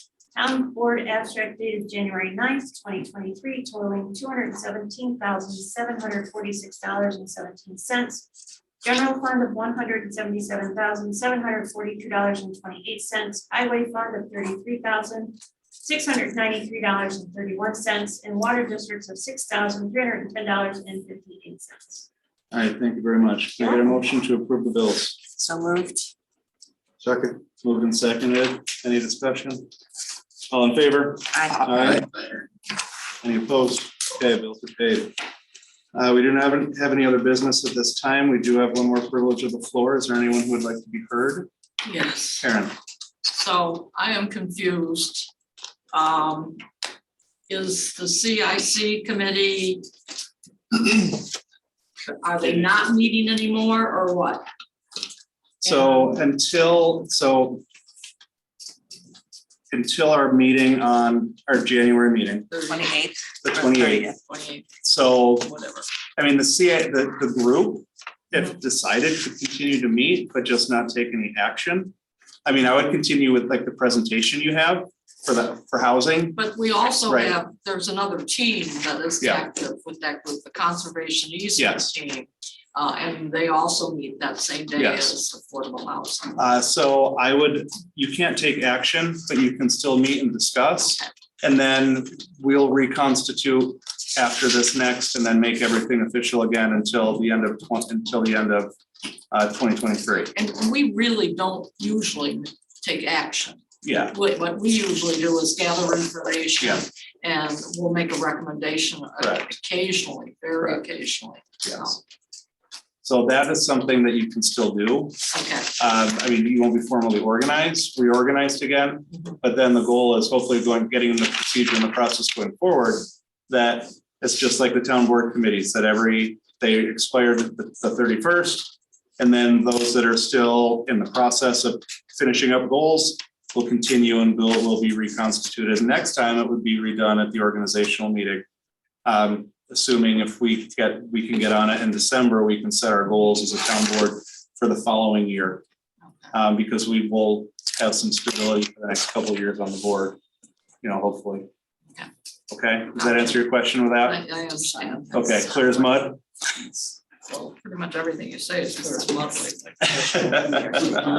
Question that those, so some of those project teams have consultant and other agencies. Are any of the project teams authorized to spend any money until after the town board is given direction? With that, I would say no. Because we don't have an official direction on that yet. Was there a specific need that you're concerned about? Yeah, are there any dates between now and the 28th where they have consultants coming in? I'm just thinking the affordable housing team as a consultant, the gateway team or the gateway signage team, is that stuff that they're working on? Is the housing consultant the county consultant? No, MRV is. I was under the impression that they were not billing, that they were not billing consistently for the housing. Well, in this next meeting, we're not asking anything from them, Right. but there has been information. Right. Data charts that they've Right. provided us and. So they had billed in the past, but we're not, I think it was a 22 bill, late 22. bill. right, but so that, Too. I mean, if that was encumbered in 22. Wouldn't that be covered under last year's agreement? That, but if there's anything else, that's why I said. Yeah. Right, I mean, I guess I'd have to know more Right now, specifics. Yeah, right now, I don't Okay. have any use for them, Right, that I don't mean it that way. They plan to spend money. We won't approve any purchase orders for any project teams against the 23 budget. until we get the Okay. direction. correct. Yeah. And then, yeah, But I don't want to give up our budget. no, Okay. well, I think that's on the record that stays. John made sure that stays. It's up to you, John. Okay, any other comments for privilege of the floor? Sir? 1,500, you guys are raising, is that a one-time thing or is that a yearly thing for the homes? Or is that for every home? No, that's just that's new development, new projects, new builds, one time. One time. One time. Yeah. At the time of So building. when I'm looking at purchasing a home, usually over there. Well, it wouldn't be if you purchased If you an buy- existing home if you that's buy a already been house- made. If you buy a house if you build or, That's Building. like a key home. Right. Is that so that- a manufactured home or is it just stick there? no, that would fall in under the category like that, so that would be included as part of that project. So this goes for my wife and I. Also spend the time. We're just trying to figure out what we're not saving up yet. Because I'm still fighting for the town floor.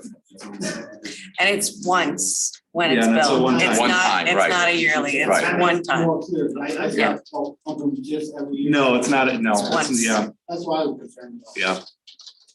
I can't afford that every year. No, no, that would be really okay, crazy. good question, though. All right, anybody else like to be heard?